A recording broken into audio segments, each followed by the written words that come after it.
किसी ने बड़े कमाल की बात कही है, इंसान का कद चाहे कितना बड़ा क्यों ना हो जाए, लेकिन उसकी कीमत उसके आचरण से पता चलती है। नमस्कार दोस्तों, आज हम आपके लिए एक ऐसी ही कहानी लेकर के आए हैं। एक बार एक लोहे की दुकान में एक छोटा सा बालक अपने पिता के साथ काम कर रहा था। बालक ने अचानक पिता से पूछा, पिताजी उस दुनिया में मनुष्य की कीमत क्या है? पिताजी एक छोटे से बच्चे से ऐसा गंभीर सवाल सुनकर हैरान हो गए। फिर वे बोले, बेटा एक मनुष्य की कीमत लगाना बहुत मुश्किल है, वो तो अनमोल है।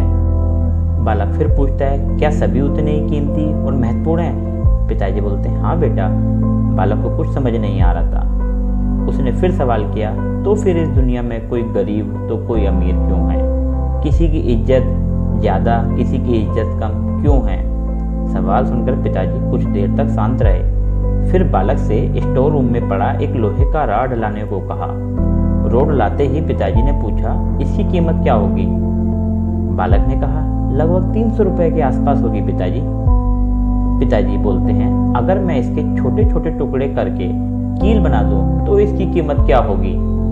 बालक कुछ देर तक सोचने लगा, तब तो ये और महंगा बिकेगा, लगभग 1000 रुपए का।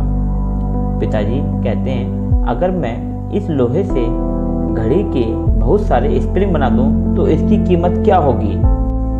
बालक कुछ देर सोचते हुए बोला, स्प्रिंग बनने के बाद तो इसकी कीमत बहुत ज्यादा हो जाएगी। पिताजी उसे समझाते हुए बोले, ठीक इसी तरह मनुष्य की कीमत इसमें नहीं है कि अभी वो क्या है, बल्कि इसमें है कि वो अपने आप को क्या बना सकता है। बालक अपने पिता की बात समझ चुका था। दोस्तों, हम अपने आप को मूल्यवान भी बना सकते हैं या फिर नीचे भी गिरा सकते हैं। तो आज से जो आपको बनना है उसकी तैयारी शुरू कर दो। यह कहानी आपको हमारी कैसी लगी कमेंट जरूर करना। हमारे पेज को लाइक और सब्सक्राइब करना ना भूलें। नमस्कार दोस्तों, धन्यवाद।